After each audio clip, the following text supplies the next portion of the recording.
Bitcoin is digital property that you can teleport anywhere in space instantly. And it's also perfected property with the lowest maintenance cost.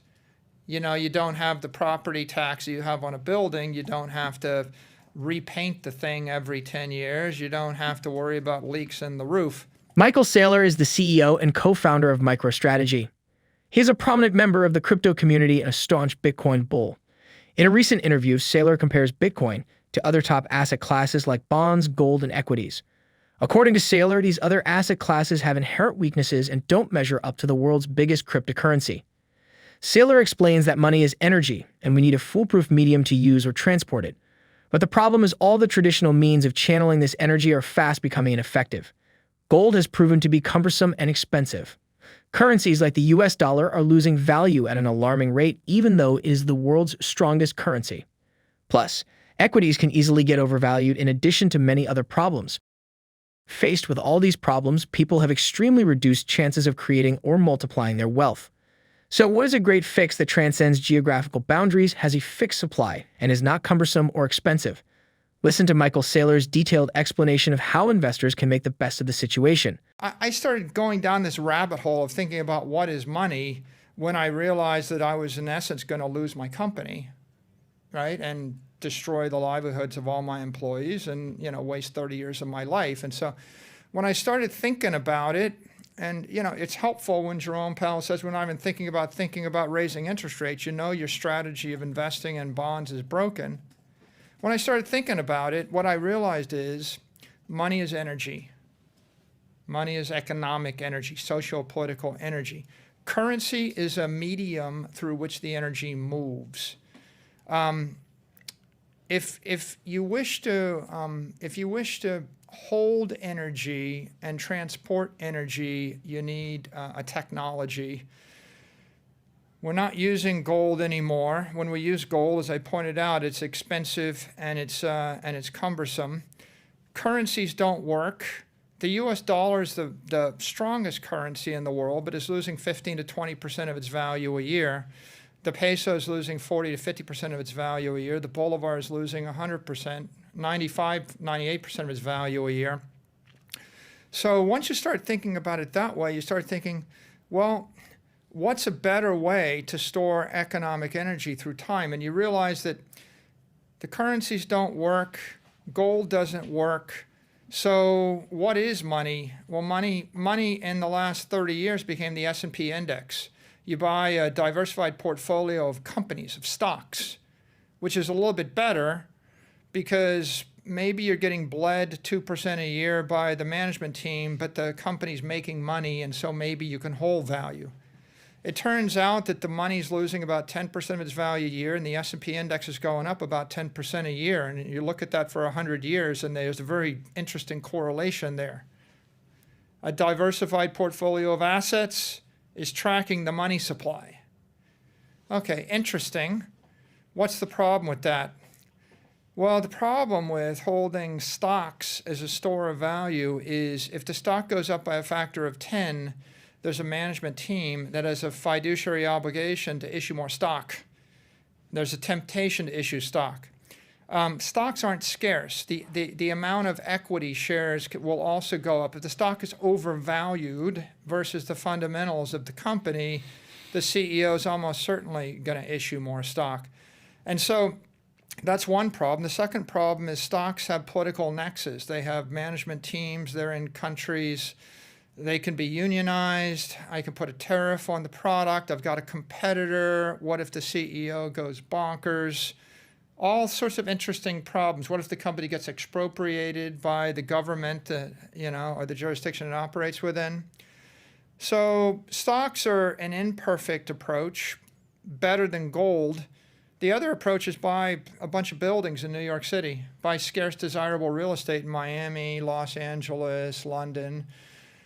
That's an interesting idea, and the best idea in the 20th century, if you're going to try to either create wealth or hold your wealth. If you want to hold your wealth, you buy $1 billion worth of property. If you want to create wealth, you borrow $1 billion, and you buy $1 billion of property. and you start with $1 million of equity. A sliver of equity, and what you're doing is you're going short the currency and you're going long the property. Saylor gives an example of the situation in Argentina. He explains that the sudden decline of the Argentine peso has put investors in a very precarious state. In 2017, $1 was worth just over 15 pesos. Today, it is worth 108 pesos at the official rate, more than double that in the black market. Millions of investors have bought bonds, stocks, or real estate tethered to the currency since 2017. It is almost too difficult to imagine how much value their investment has lost over time. And Argentina is not even the most troubled economy in the world. A simple fix, according to Saylor, would be to take your investment out of such troubled economies. This is where the genius of Bitcoin comes in. You don't even need to leave the country to avoid going down with the local currency. It is an asset without limits or boundaries, physical or otherwise. So if I told you, let's go to Argentina. If I told you in Argentina the peso is going to go from 1 peso to the dollar, to 5 pesos to the dollar, to 10 pesos to the dollar, to 20 pesos to the dollar, to 40, to 80, to 100. The black market rate right now is 210 pesos to the dollar, 220. If I told you it was going to collapse from 1 to 220, and you had 20 years of notice, what's your best strategy? Take your million pesos, convert it to dollars, and you're going to have 220 million pesos in 20 years. You're going to look rich. Better strategy is borrow 1 million pesos, convert it to dollars. Wow. Best strategy would be mortgage your entire company in pesos, sell equity in your company in pesos, convert it all to dollars, and then get the dollars out of the country. Because if they're in the country, if the million pesos is converted to dollars in a bank in Argentina, then the government will basically pass a law, force your dollars to be converted back into pesos, devalue them. And I happen to have some experience with that because I actually had $1 million in Argentina during the last currency collapse. They converted it to pesos. They devalued it 10 to 1. A day later, I'd lost 90% of my money. So, simple idea. Short the currency which is collapsing, go long property, and then get the property out of the country. Because the property in the country is also going to devalue because the property is valued based upon the stream of cash flows, right?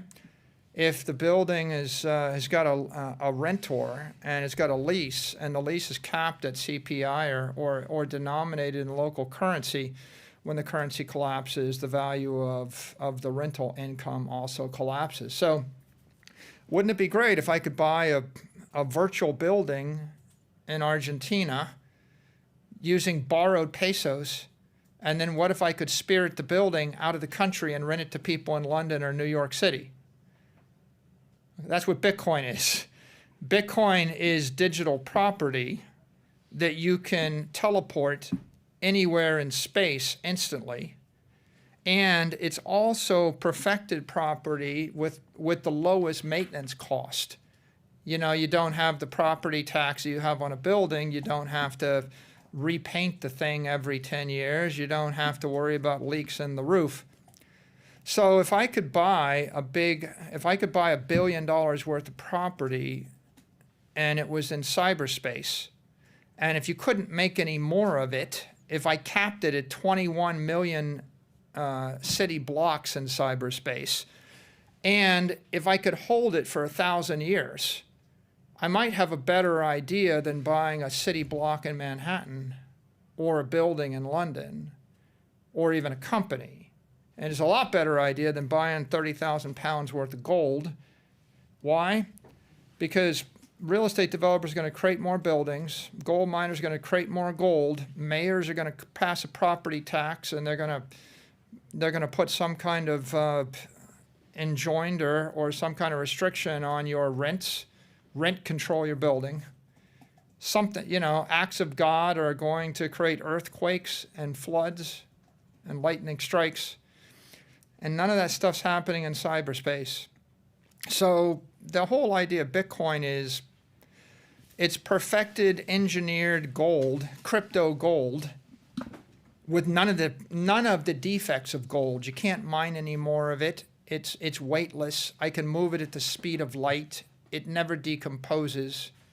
I can break it into 1,000 pieces in a second, send it to 1,000 places, and recompose it, all using a computer program.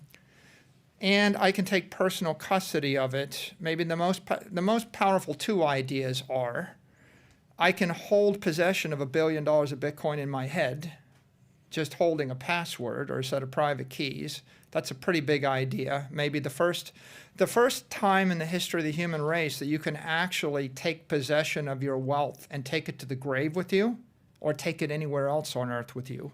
Though it is important you never make investment decisions just from watching YouTube videos, there is no doubt that Bitcoin and other digital assets have great potential. Bitcoin remains the best performing asset of the past decade. Times and times again, it has proven itself against all odds. If you are looking for a great store of value and don't want to be left out of the future of investment, finance, banking, and many other sectors, you should consider stacking up those Satoshis. Thanks for watching the video. We'd always love to have your feedback.